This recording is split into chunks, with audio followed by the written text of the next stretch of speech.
Olá a todos, bem-vindo a mais um episódio. Esse é um episódio especial do nosso podcast Foot and Ankle, onde a gente vai trazer os highlights aí, as coisas mais interessantes que a gente viu do Congresso Brasileiro de Cirurgia do Pé e Tornozelo da BTPE, realizado em São Paulo esse ano, 2026, e trago aqui a doutora Jordana, que é médica assistente do Grupo de Cirurgia de Pé e Tornozelo da Santa Casa de São Paulo. Bem-vinda, Jordana. Obrigada, tudo bem? Vamos lá, me conta um pouquinho do Congresso aí em São Paulo. Como que foi? Me dá um overview aí do Congresso. Foi um desafio fazer aqui, porque ao mesmo tempo que a gente entende que é uma cidade que é central, que é fácil acesso, tudo é mais caro aqui, então a gente teve que lidar com algumas dificuldades aí no percurso, mas eu acho que foi super sucesso. A gente teve, assim, 800 inscritos, Muita entendeu? gente, né? Muita gente. Apesar de ser na nossa cidade, né? O que não é tão bom pra gente, que a gente não viaja, né? Então, não tem a parte do passeio. Exato. Mas, assim, o que é legal, mesmo a gente tem muita gente do pé em São Paulo. E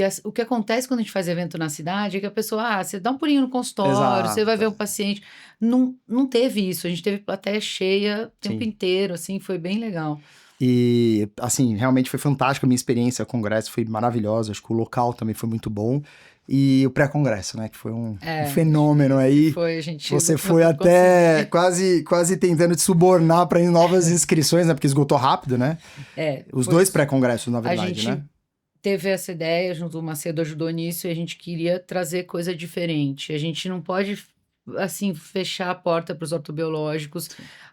Ultrassom é a nossa ferramenta, é o nosso estetoscópio, e aí diria, toda vez a gente que nunca quis ter um estetoscópio, agora então, a gente quer ter outra coisa. E a gente toda vez queria fazer uma coisa, a gente tentou pôr no meio da grade do congresso, não funcionou bem, não bateu, e aí a gente veio com essa e foi não tão bem aceito no começo, né? Mas depois acabaram aceitando. E assim, a gente fez um curso prático de ultrassom lá, que é coisa que... Fizeram toda a sonoanatomia, foi super legal, o pessoal saiu muito feliz.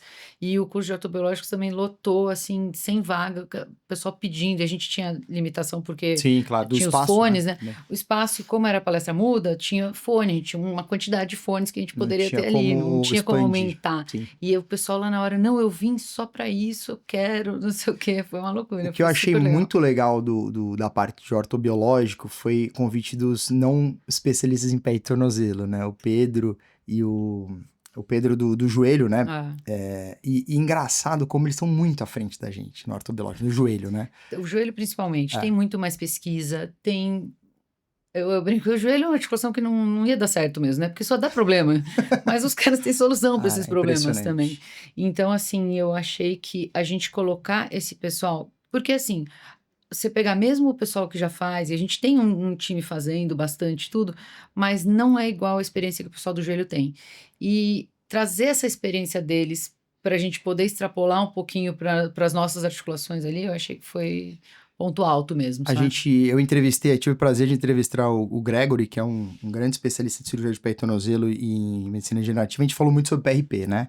E a sua aula foi sobre a questão da resolução do CFM. Conta pra gente um pouquinho dessa resolução. Ela é de 2015, né? Uma resolução super antiga, há bastante tempo, nada mudou. A gente está esperando essa mudança. Ano passado, o pessoal todo ano alguém fala que agora vai, né? Não, em novembro teve a reunião no CFM, eles foram, apresentaram, a Camila Cohen foi liderando o negócio, apresentaram tudo na plenária. Né? E não mudou, mas agora de novo tem esse papo que logo muda, porque a questão toda é assim, se a gente considerar o que a alegação do CFM é que é terapia avançada, só que pela Anvisa não é terapia avançada, mas a Anvisa não libera, mas a gente precisa do CFM, entendeu? E todos os outros conselhos estão liberados, então o CREFITO está liberado, o Odonto liberado. Eu cheguei, Jordana, a ler a resolução, claro, acho que a maioria da gente leu, ela é de 2015, né, e ela fala em terapia experimental, né, e se você olhar, tem muito mais estudo de PRP do que ácido hialurônico no tendão, por exemplo, extra-articular no pé e tornozelo. Então, de fato, não é nada mais experimental. E aí eles vão com uma coisa de que tem que ter literatura nacional, que também é uma baboseira, porque que diferença faz, imagina. Né? Mas, assim, o problema todo é que se você vai indo a fundo do negócio, é experimental porque eles consideram terapia avançada. Só que não é pela Anvisa, pela vigilância, todas as normas de vigilância sanitária, as RDCs, não é terapia avançada. Sim. Porque é pouco manipulada, é da mesma pessoa. Claro. Então, assim, não tem porquê. E convenhamos, 11 anos, né? A medicina evoluiu um pouquinho, né? Em uma década, tá na hora, né? de arrumar a de lei, atualizar. né? Enfim. E essa aula realmente foi fantástica, assim, e o ortobiológico também, a parte de preparo do solo, né, do Lucas também, eu achei muito legal, muita base pra gente, né? Sim, assim, eu brinco até, ele não é mais ortopedista, né? Porque tudo aquilo lá a gente não. Eu sempre que encontro ele, eu falo, cara, eu lembro de fazer dieta na tua aula, mas depois, né? Porque, depois passa. Controle de dieta, inflamação, depois os caras servem feijoada aí, tá tudo bem. Mas eu acho que é importante a gente entender que também não é só coletar o sangue, eu vou ter um PRP, botar na centrífuga e ter um PRP, eu tenho qualidade do que vai sair dali, né? Então, achei que... E eles foram super solícitos, assim, toparam na hora, eles entendem também que o pé tá precisando de um... Tem um up, né? Entendeu? Exato. Mas essa parte foi muito boa. Mas voltando propriamente pro congresso, a gente começou a parte de instabilidade, né? Do tornozelo, entorses e tal. E o César, nosso colega brasileiro lá de Duque agora, né? César traz o conceito de multi-instabilidade, é isso? Instabilidade multidirecional. Desculpa, né? Isso, instabilidade multidirecional. O que você acha desse conceito novo, né? Na verdade, o Jordi Vega fala muito, né? Começou com o Jordi Vega, sim. Eu vi o Jordi Vega lá atrás começar a falar disso, e aí, assim, na verdade... Bem lá atrás, já botavam um pouco de culpa no Bacê, e depois o pessoal falava, esse ligamento nem existe. Aí ele voltou Era mais filosófica a discussão.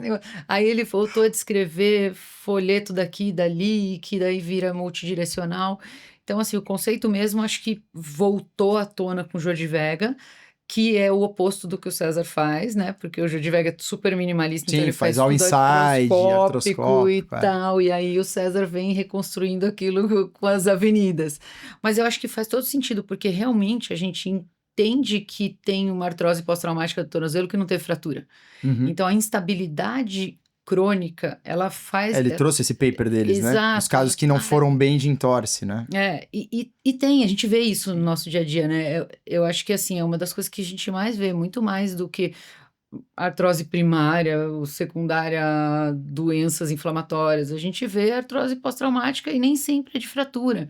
Então, eu acho que existe, sim, essa instabilidade multidirecional e eu só ainda não conseguiram me responder, eu tenho essa dúvida mesmo, se a gente precisa reconstruir tudo isso. Sim, tá? Os pacientes que serão mais beneficiados com essa reconstrução. Quem são eles? Porque, né? Assim, também se abrir, refazer tudo aquilo num tornozelo que já tem algum sofrimento, a gente vê isso. Uhum. Se o paciente tem uma lesão condral e você repara um ligamento, deixa esse tornozelo muito firme, ele começa a ter dor articular. Pois é. E aí, você vai fazer tudo isso num tornozelo que já é meio doente, eu não sei, eu acho que essa resposta o César não me deu ainda, pois entendeu? A gente também tenta buscar, obviamente todo mundo quer tratar melhor o seu paciente, né? Eu tenho a sensação, vou falar dos meus casos, Jordana, que às vezes eu acho que eu deveria reconstruir mais medial.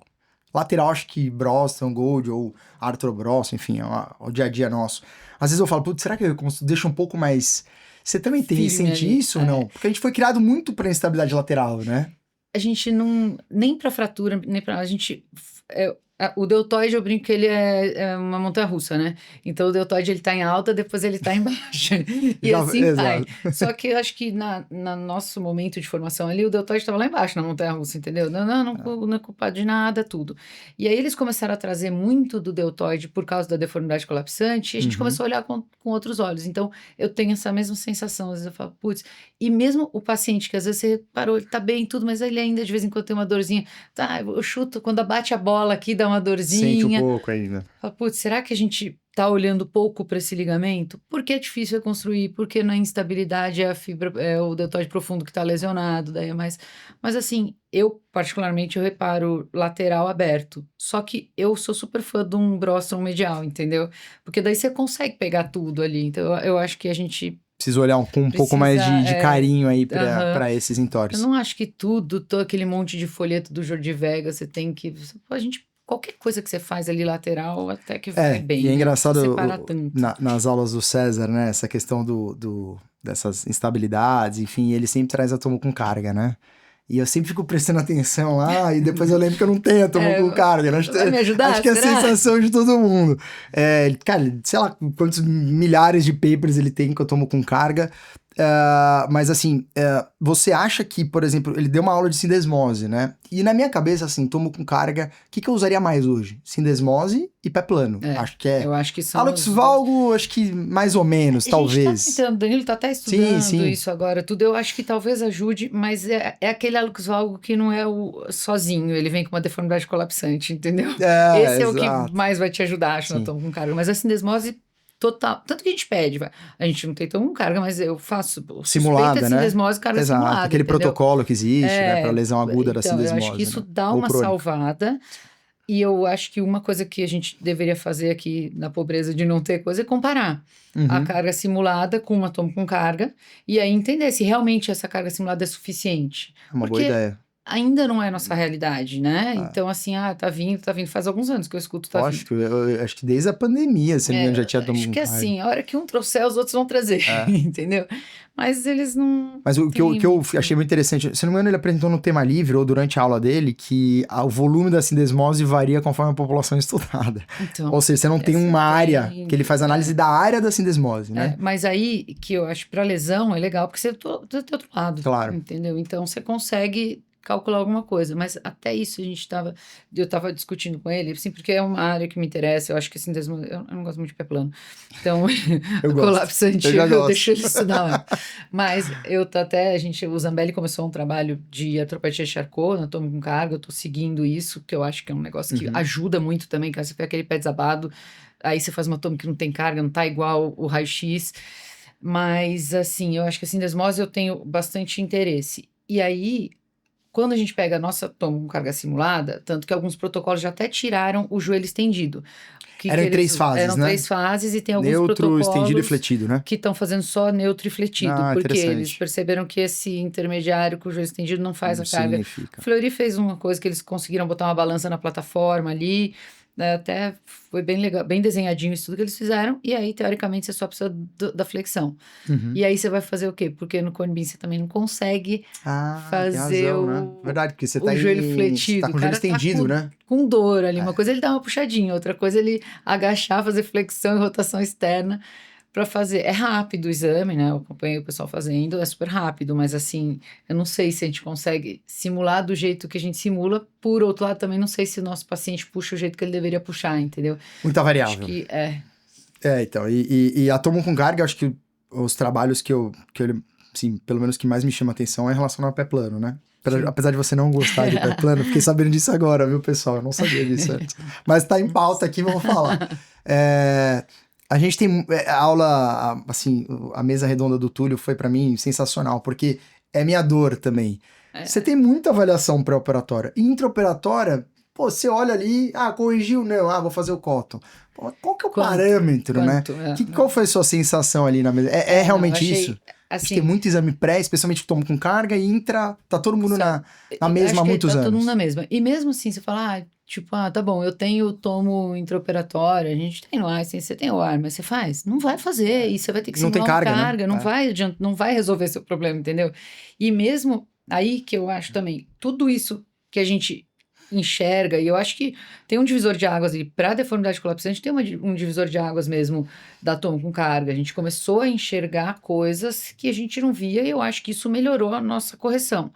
Só que a angústia ainda é isso, quanto eu tenho que corrigir, o que eu tenho que avaliar quando eu estou corrigindo. Então, tá bom, eu tenho todo um conceito de uma luxação peritalar que está acontecendo ali, e aí eu vou jogar o calcanhar mais para cá, eu corrigi isso, sem carga, olhando ali no pé. Talvez tenha que esperar estudos que ele mostre o que ele antes e o depois, para você fazer a tomo com carga e falar, nesse paciente você vai fazer isso. Que eu vou fazer, simples, mas ainda não tem. Você precisa de um N gigantesco, um follow-up longo. Eu acho que a gente não tem essa resposta. Daí, a gente, quando fez a grade do congresso lá, né, eu e o Barba, que a gente ficou responsável pela parte científica do negócio, e assim, é muito legal quando a entrega, na verdade, fomos... Deixa eu corrigir aqui, gente. Não fomos eu e o Barban. A gente fez uma equipe. Qualquer coisa o Júlio corta, viu, pessoal? A gente fez uma equipe, claro, né? Então, cada um era responsável por um módulo, mas a gente recolhe esse módulo e vai colocando, lapidando, até porque tem muita coisa que se sobrepõem para não ficar repetitivo e tudo. Para ficar mais uma coisa mais agradável, Exato. Né, e aí, a hora que a gente vê a aula que entregou exatamente o que a gente queria, é muito bom. Gratificante, então, né? assim, essa mesa redonda foi muito a entrega do que a gente queria ter ali. E uma coisa que não que tenha a resposta, mas... Pois é. O pé plano é muito desafiador, né? Deformidade colapsante, né? Engraçado, até alguém falou do nome, eu achei muito interessante. Como esse nome é difícil. Acho que foi até um fã, alguém comentou, não, esse nome, deformidade colapsante. O paciente fala, nossa, meu pé tá colapsando. Eu falo, realmente não, tá. Né? Mas é um palavrão, né? Uma coisa que eu percebi, o César, ele foca muito no cotton, né? Como tratamento cirúrgico. Eu sou da escola do Hintermann, que eu fiz muito ajuste de calcâneo e alongamento lateral, e pouco cotton. Eles não fazem, né? Eles pois odeiam alongar cotton lateral. Qual é a sua experiência disso? Então, eu, por causa de ver o César e as coisas, eu nunca fui fã de alongar coluna lateral também. A osteotomia do calcâneo, sempre, assim, é o que a gente faz muito mais... Pra corrigir o valgo do retropé, acho que todo mundo faz e... acho que é meio consenso Consenso, ali, né? Exato. Alongar a coluna lateral, quando é um pé infantil, que a gente tem que fazer alguma coisa, eu até concordo em fazer um triple C. Tá bom. Tá? Que aí a gente acaba alongando a coluna lateral também. Faz um Evans ali. Mas, agora, num pé colapsado, um pé formado, adulto, eu acho que você alongar ali, você realmente estressa calcânico bode. Eu prefiro trabalhar medial. Então, o que a gente sempre fez na Santa Casa, agora a gente tá tentando estender o coisa e fazer um lap cotton.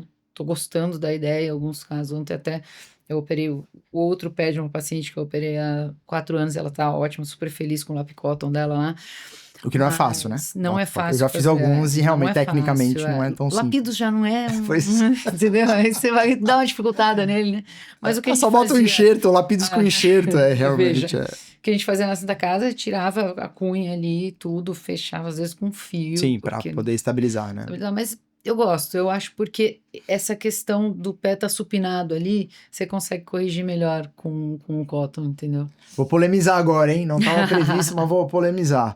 Artrose em adulto. Então, calma, não precisa me xingar. Tô esperando. Mas assim, vamos voltar em idoso, vai, porque acho que a jovem talvez tenha problemas. Acho que tem alguma indicação? Então, eu sou super fã da artrose em criança, com sua indicação. Você tem uma experiência grande, né? Com criança, eu acho que vai bem. E aí, eu tenho uns pacientes que nunca mais voltaram. E então ficou lá com esse negócio, com essa rolha ali, entendeu? E Olha até só, recente, teve um caso que eu documentei tudo, pedi licença pra mãe, que ele voltou com 18 anos, eu operei ele, tipo, contando a minha idade, mas enfim, eu operei ele jovenzinho, e aí ele voltou com 18 anos porque torceu o tornozelo. E o negócio lá, eu falei, menino, era pra ter tirado isso daí há muito tempo. Não tem queixa, não sei o que. Eu até pedi, agora tô esperando voltar uma tomo, só pra ver se ele destruiu essa subtalar dele ou não, entendeu? Assintomático, não vou mexer, não tá doendo meu pé, vou mexer pra quê, entendeu? O medo é ter uma artrose subtalar, né? Exato. E aí, eu acho que tem uma fase de um adulto jovem ativo ali que eu não acho que seja uma boa indicação. Muito. E tem o idoso, que deve falar, cara, você fazer uma cirurgia daquele tamanho, voltando no César, arregaçar o pé pra lá e pra cá. Eu tô super fã de fazer a osteotomia minimamente invasiva e abrir só medial, eu acho que já ajuda bem. Então, pensar em não fazer a osteotomia, diminuir a morbidade e botar um negocinho ali, faz sentido pra mim. Porém, é um osso que já não tem tanta qualidade, então, assim, eu tô esperando vocês fazerem bastante e eu tô rezando. O Miguel não tá muito animado, não. Tamo mais ou menos, assim. A gente deve ter uns 40 casos... assim, obviamente só indicou para pé flexível, né? Pé rígido a gente vai para artrodese dupla medial, a gente não tem dúvida quanto a isso. Mas eu acho que a gente tem que aprender também com a artrose, porque a indicação acho que é importante, né? E eu tô rezando, porque imagine você troca, faz uma osteotomia de calcâneo percutâneo e uma artrose, e não mexe medial, não sei, um paciente de 75 anos. É isso. E dá carga com uma semana. Eu acho que a família agradece. Assim. Você deixar uma senhorinha que não é magrinha, que não é superativa, que essa é a paciente. Sim, claro. Sem pisar 6 semanas. Mas já pensou? Família então. E risco de queda, né? Tudo, entendeu? Então, eu acho que, assim, não sei, porque a minha principal preocupação é isso, afundar tudo lá. desabar tudo. Mas eu não tenho, eu tô esperando de verdade, porque eu não vejo como os nossos resultados, assim, preliminares, não tenho dados nenhum, tá? A gente tá esperando 2 anos pra coletar e publicar um artigo, mas, assim, a gente teve casos que perdeu tudo, um caso, se não me engano, migrou tudo, outro caso, alguns casos de dor no seio do tarso, mas que sem migrar, e incrivelmente, depois passa a dor, por uns 6 meses, não sei se acomoda, o que acontece. E recentemente a gente teve um caso, isso é muito interessante, de fratura por estresse do terceiro metatarso. Caramba. Eu acho que corrigiu o pé, o paciente com osteoporose e osteopenia falhou no meta. Pé muito bem corrigido, sem dor no implante, e fez uma fratura por estresse no terceiro. Olha que interessante. Então a gente tem muito a estudar, né? Sim. O que eu sempre fico com medo quando...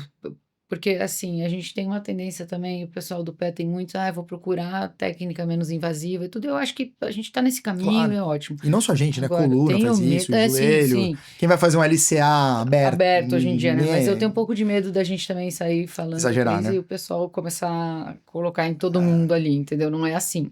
E tem pé plano que não precisa também, né? Tem um pé que tá ali que ele não vai precisar ser corrigido. E aí o pessoal sai pondo... Sai forçando a indicação, Enfim.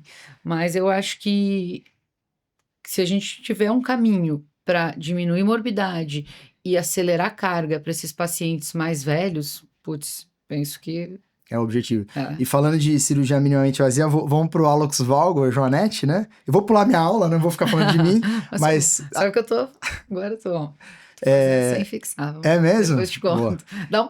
Ainda tem um medinho, mas eu tô deixando. Nesse módulo teve a aula do professor Lara, uma aula histórica bem legal também, né? Achei muito bacana a gente acompanhar, né? As gerações da cirurgia minimamente invasiva de Alex Valgo. E teve a aula do Prado, né? Sobre lapidos, né? Eu vou falar a minha opinião, tá, Jordan? Depois eu vou pedir a sua.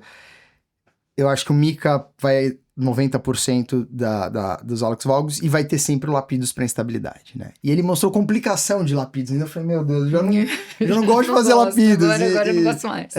E me fala assim, qual que é a sua percepção disso? Você realmente concorda com isso ou não? De tendendo a minimamente invasivo de fato, consolidado e esse é o futuro de fato.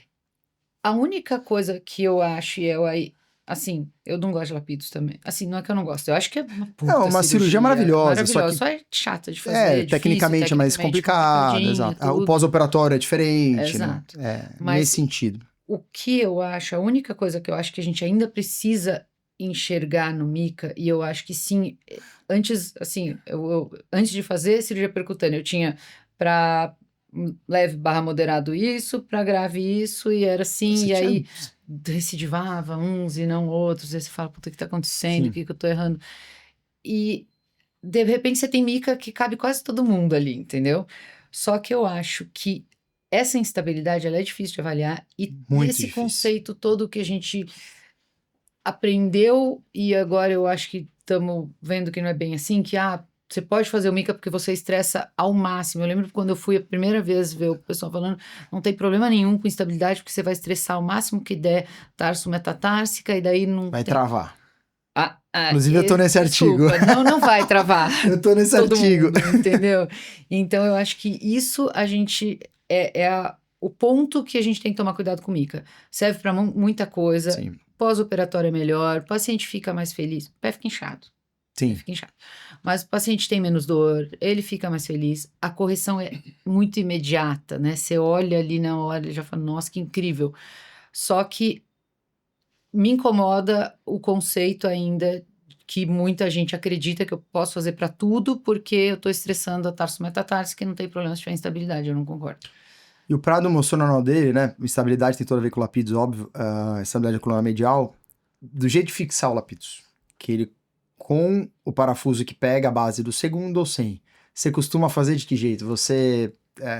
Então, eu não vou pro segundo. Você fica só no primeiro, como ele fico só no primeiro fez. Igual eles fazem. Sim. É um pouco, porque assim, na Santa Casa ninguém nunca fez lapidos, né? Lapidos era quase muito do pessoal do HC, né? É muito do HC. Só que quando eu comecei a trabalhar com sacaca em São José, e aí o HC também é só lapidos, né? E aí eu fui aprendendo mesmo, assim, sabe? Fazendo tudo e tecnicamente é mais fácil. Se você colocar...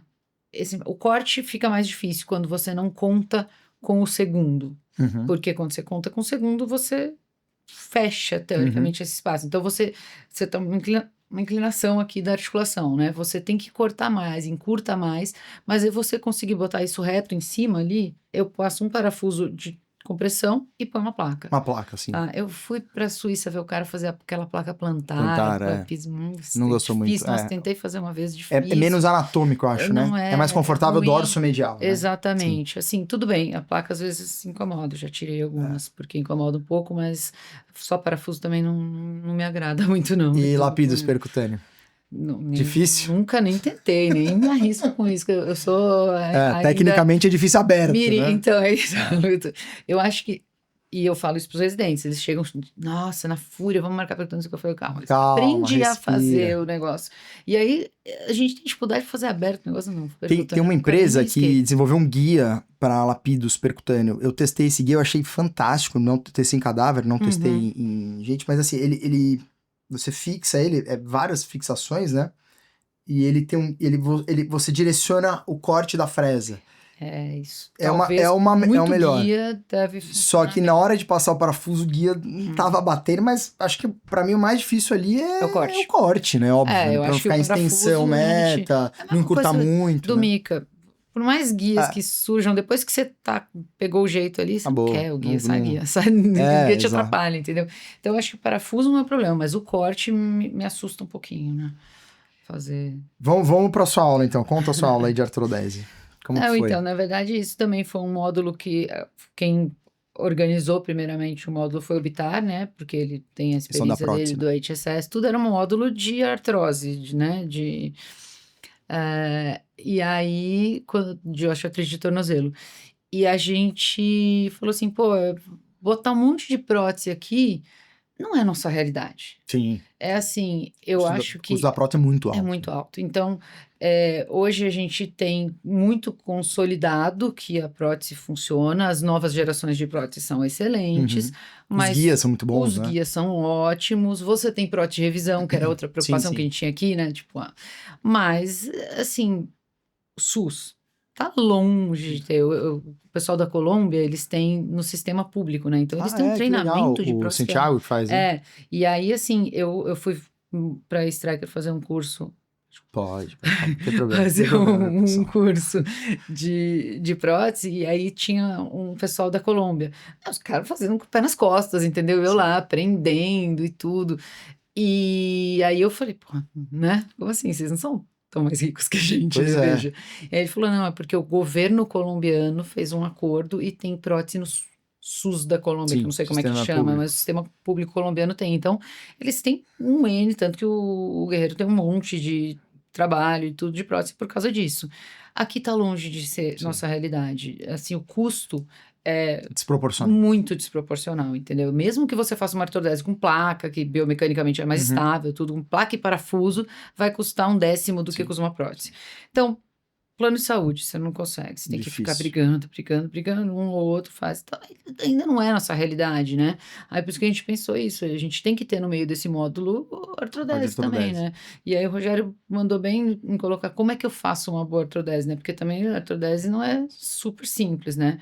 E existe uma tendência, eu acho, hoje, sempre que você não tem deformidade, você fazer isso o menos invasivo possível. Então, percutâneo artroscópico, você consegue consolidar mais rápido, menos dor, menos mobilidade. Acho que é meio indiscutível, né? Se você não tem deformidade. Sem deformidade, artroscópico acho que não tem ou percutâneo. Mais, assim, a discussão é só artroscópico percutâneo, e daí eu acho que... Eu particularmente acho que as duas coisas juntas vão muito bem. Sim. Você usar a fresa junto com a ótica, você enxerga. E checar o que faltou, decorticar. Exato, vai super bem, entendeu? E você tira a papa óssea que forma a percutânea ali para artrodese ou você acha que... É porque eu faço junto com o artroscópio, daí já lava, entendeu? Porque tem gente que fala que é bom tirar, tem gente que fala que não. Eu nunca fiz assim, só na escopia. Eu fiz alguns casos já, só percutâneo, usando o portal intermedial e... Mas assim, eu faço só percutâneo nos casos que tá praticamente colado. Assim. Então só para dar um tapa e fechar. Estimulada no... Mas eu acho que o híbrido é muito bom. E aí a outra coisa que eu achei muito legal, que assim, a gente tem um pouco de medo de carga para tudo, né? E aí tá mais do que consagrado também. Eu baixei um monte de artigo. Carga. Artrodese só do tornozelo, dá carga para esse paciente, faz ele pisar. Quando eu faço minimamente invasiva, artroscópica ali, eu dou carga. Só que eu faço aberto, eu fico com medo. Não, 10 dias para as partes moles. Segue o jogo. RoboFoot para proteger para dor e segue o jogo. Até para diabético. Imagina, tem alguns artigos comparando o diabético com o sem carga e melhora a consolidação. Tem que deixar mais tempo protegido. Sim. Eu confesso que eu sou fã da artrodese de tornozelo. Acho uma cirurgia assim maravilhosa. E assim, o paciente fica bem. Eu gosto muito. É mutilante. Não é. O paciente anda super bem, faz tudo. Entendeu? Compensa na Chopard depois, né? Vai ter artrose. Mas assim, quem disse que a prótese também? Né? Exato. E a outra coisa é que eu acho que, assim, ela é muito boa para o paciente, porque o paciente que tem artrose de tornozelo, ele fica muito limitado. Então, ele anda melhor com uma artrodese do que com a dor da artrose, entendeu? Então, eu acho uma cirurgia muito boa também. E num ponto de vista de indicação, já que a gente falou no começo aqui do episódio sobre ortobiológico, né? Você espera o paciente definir a cirurgia, seja de artrodese, seja de prótese, você tenta uma visco, um PRP, alguma coisa? Como que você trabalha com isso? Tentado cada vez mais e eu acho que escalonando, assim. Então, eu começo com ácido, nunca fez nada, vamos tentar um ácido? E tem gente que responde super bem. Como a cartilagem, eu até fui dar uma aula na Argentina, no congresso de ortobiológico deles, e aí uma coisa que a gente ficou discutindo muito é assim, a cartilagem do tornozelo ela é diferente do joelho, em vários aspectos, né? Ela é mais fina, ela tem menos capacidade de absorção, e aí quando você pensa em reparo desse tecido, talvez células mesenquimais, você vai reparar um tecido que não é muito bom, então é melhor você dar viscosidade. Por isso que... Tipo um scaffold, assim... A artrose do tornozelo, ela responde bem ao ácido ou a um IPRF, alguma coisa que faça uma membrana, porque você quer... Efeito de amortecer mesmo. Exato. Então, responde bem. E aí, eu acho que vale tentar, porque são pacientes jovens... Por melhor que seja a artrodese, eu acho que, tá morrendo de dor, faz artrodese, depois é o que vai acontecer daqui a 10 anos com as outras articulações, mas assim, vamos tentar primeiro, entendeu? Se eu conseguir segurar um tempo esse paciente sem fazer artrodese nele, legal, eu só quero deixar ele sem dor. Vai mudar o curso da sua artrose? Não, o joelho já mostrou pra gente que não. Você vai continuar tendo artrose. Só que você tem artrose sem dor, você tá conseguindo fazer sua vida, vai, entendeu? Então, eu gosto. E você espera, porque às vezes é muito comum, né, Jordana? Acho que você sabe disso também, que o paciente às vezes não tá no momento que ele quer fazer uma cirurgia, né? Ele fala, sei lá, tem o casamento da minha filha, não quero fazer agora, meu trabalho é viagem e tal, mas eu quero melhorar minha dor. Então, você acaba direcionando também para isso. Super. E faz um programa de reabilitação também junto? Como que você recomenda esse paciente? Eles não fazem, a gente tenta. Não, eu acho que você aliviar a dor desse doente para ele conseguir se reabilitar melhor é o objetivo número 1. Mas a prática, o que a gente vê, eu gosto, para artrose, eu gosto de associar um corticoide, né? Então eu faço ali... Diminui o processo inflamatório, tudo. E o paciente fica sem dor um tempo, e aí ele, vida louca, faz tudo o que ele quer fazer, depois ele volta com dor de novo. E aí a gente pode pensar, quer fazer artrodese agora? Quer fazer de novo? Quer tentar? Eu não estou fazendo mal para essa articulação, postergar essa artrodese, entendeu? Entendi. Talvez daqui a um tempo ele a prótese está mais ali. Sim. Tudo, e uma coisa que a gente observa, né, assim, você permite, muitas vezes o paciente fala, eu não vou fazer hidroginástica porque dói. Daí você fala, então vamos tirar a sua dor e aí você reabilita. É isso, né? Porque você quer que esse paciente perca peso, você quer que esse paciente faça atividade física, ele tem que fazer tudo isso. Como que ele vai fazer com dor, entendeu? Então, pelo menos você consegue devolver ele para vai correr maratona? Acho que não. Tem artrose ali, já não vai. Mas assim, eu consigo botar ele numa bike, fazer uma natação, coisa... Né? Olha como foi tão bom o pré-congresso de ortobiológico que a gente voltamos pro tema. Sobre os convidados internacionais, conta pra gente como que foi essa experiência aí de tê-los aqui. Putz, a gente teve bastante, né? Foi uma grade grande de convidados, isso foi legal também, porque a gente começou assim, vamos convidar quando a gente começa a montar o congresso, né? Vamos pensar um americano, um europeu. Dá uma diluída aí, E aí um latino-americano, e daí um latino-americano falou, eu também quero ir, e vem o outro, a gente conseguiu juntar bastante gente. E apesar dos nossos convidados americanos serem brasileiros, eles são americanos, né? Eles vêm trazer outra a experiência rotina, deles, tudo. Foi Exato. super. E eu acho que o ponto alto foi ali, ter os dois do do Malelo Posterior. A gente nem pôs eles juntos, né? Porque Crossfire. aparentemente nenhum um impasse ali, mas assim, pô, os dois nomes de Malelo Posterior, todo mundo que faz trauma, já viu trauma. O Hammett, pra mim, então. era a E referência aí, número 1, né? Isso, trauma. e aí, por outro lado, o Mason também, você fala, nossa, então acho que foi o ponto alto isso, né? Os dois falando de Malelo Posterior, do jeito deles, na visão deles, cada um aborda de um jeito, mas sensacional você poder ver por que cada um aborda de um jeito e tudo, achei que foi muito legal. E essa discussão do Malelo Posterior é meio infinita, assim. Sim, né? sim, Tem também. as classificações, tudo. Mas o que chamou a atenção foi o Hammett, que é alemão, né?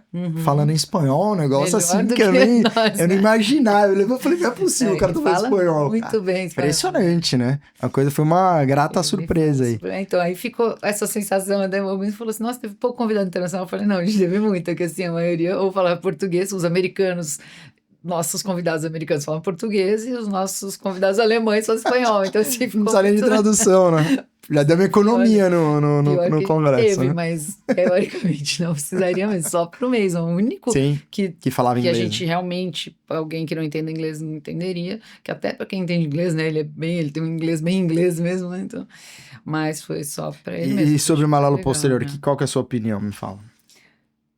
Então, é isso também, a gente tem mais pergunta do que resposta, né? Mas Você é favorável mais para fixar? Eu acho que sim, eu acho que a gente ignora um pouco ele mais do que deveria, então eu gosto, eu acho que sim, sempre que posso. E você usa tomo para decidir, tudo? Tomo para decidir e eu gosto muito de abordar todo mundo pro posterior ali, então aquela via posterior-medial que você vai ver tudo, ali. Placa de suporte.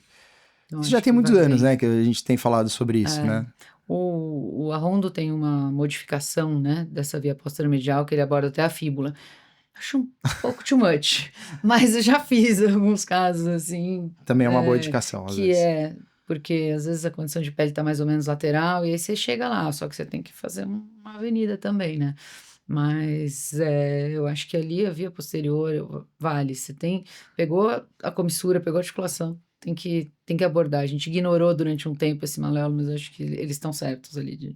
Boa. Mexe nele que é melhor. Vamos, pra gente encerrar aqui, o papo tá bom, né? Vamos falar sobre inteligência artificial. Qual foi a ideia aí de colocar na programação? Então, a gente tava toda vez que a gente volta do Alphas, a gente volta cheio de ideias, né? Inspirações. E aí, o que tem pra ser sincero, eu acho que até eles exageram um pouco nos 2 últimos que eu fui, foi meio over. A quantidade de aulas não de pé e tornozelo, tá? Mas eu acho que precisa ter, eu acho que é legal ter também, pra gente sair um pouco dessa coisa. E gerar discussão não médica ou médica não tão técnica entre pares, né? Pensou várias coisas, a gente queria, vamos trazer alguém que faz de investimento e isso aqui, e aí no meio disso veio, a IA começou a devorar a gente ali, né? Então aí a gente falou, eu acho que é um negócio legal, porque é uma ferramenta que a gente tem. Não tem jeito, mas cedo ou mais tarde todo mundo vai usar em alguma instância ali. Então a gente tem que aprender, né? E aí acho que foi meio que a foi ideia bem aceito, né? Trazer para mostrar, ó, como você pode usar essa ferramenta, que a gente usa desde para te ajudar a montar a aula até no seu consultório, né? Então, assim, seu prontuário feito. Como que é seu dia a dia com IA? Conta pra gente. Eu tenho vontade de saber mais, na verdade, mas eu uso até que bastante. Razoável. Então, eu uso muito para busca de artigo e tudo, acho que ajuda bastante, tá? E no consultório a gente está usando, o programa de prontuário, você está falando? De prontuário mesmo. Então, o que acontece? O programa que a gente usa no consultório, eles deram essa oferta pra gente lá, vocês não querem testar? A gente testou um mês e, todo mundo ficou super feliz. Foi positivo o uso. Super positivo, porque assim, o que você faz? Óbvio, você tem que pedir licença pro paciente, porque você vai gravar, na verdade, no computador mesmo grava, né? E aí você vai lapidando isso. Então, eu tô aqui conversando com você, eu não preciso ficar digitando, eu tô olhando pro paciente o tempo inteiro, entendeu? Eu não preciso ficar... Aí, às vezes, você tá corrido, o paciente sai e fala, puta, que lado que era mesmo? Acabei de examinar que lado que era. Ele gravou tudo ali, entendeu? E aí, conforme você vai lapidando, vai vendo o que é importante colocar e o que não é. E eu tenho um prontuário 100% preenchido, sem abreviações, coisa que eu penso que, assim, para te proteger de qualquer problema, tá tudo ali, entendeu? A parte jurídica, né, da consulta, tudo. E além disso, no seu dia a dia, você usa para mais alguma coisa? Sim. Em casa? A Alexa responde tudo pra gente, né? As minhas filhas, a Alexa responde bem, assim. Eu vou falar assim, eu uso muito inteligência, acho que todo mundo, né? É impressionante como já integrou rápido o nosso dia a dia, né? Acho que ele tem uma função médica muito boa, né? Eu tenho usado muito o Open Evidence, acho que todo mundo usa, né? O Scopus lançou recentemente um Scopus IA, que o nosso medo como médico é usar dados inexistentes ou inventados, né? Isso é uma coisa que acontecia... Eles já checam, né? Exato, acontecia no GPT no começo, então, né? Vinha artigo inventado, Referência que não existia, né? Então, o Open Evidence e Scopus IA, ele restringe muito o banco de dados, né? Isso é algo importante, né? Nos nossos estudos que a gente faz, a parte de estatística eu faço praticamente todas, eu uso um software de estatística, eu uso a IA para escrever esse código hoje, então ele facilita, assim... antes eu tinha que ir em fórum, pegar livro para fazer o código, para fazer estatística, hoje o negócio já monta, né? Eu tenho usado para, inclusive o nosso último trabalho que a gente publicou, a gente tem que, obviamente, hoje declarar, né, se você usou numa pesquisa IA, e eu usei para checagem de erro de digitação. Ele achou um erro, um typo lá, um erro de... então, porque uma você lê letra 10 errada. vezes o negócio e passa para inglês. Outra coisa que é muito bom, porque assim, antes a gente pagava tradução, para ficar bonitinho. Pô, eles fazem perfeito o negócio, sugiro trocar isso por isso. É sensacional. Então, eu acho que isso é cada vez... E, sim, parabenizo, porque acho que essas coisas novas são boas também, para não ficar... E pra gente encerrar, né, eu vou fazer uma pergunta filosófica para você e que eu tenho pensado nisso muito, né? O estilo do congresso, né? Assim, congresso formal, foi o que sempre é, né? Você acha que a gente precisa mudar isso pro futuro, ser aulas mais curtas, porque a gente, sei lá, Instagram, celular o dia inteiro, você pegar uma pessoa, deixar 2 horas numa sala, tá ficando uma coisa meio... O que você pensa sobre essa parte de educação? Eu acho assim, a gente vem conversando sobre mudanças, não sei quanto que a gente já vai ser aceito com essas mudanças, mas, por exemplo, um negócio que eu achei super legal, eu estava até conversando com a Loza, ele falou, puta, a gente devia ter feito aqui, as salas tinham mesas redondas, e aí você, em vez de assistir a aula, todo mundo sentadinho, Nossa, isso é legal, hein?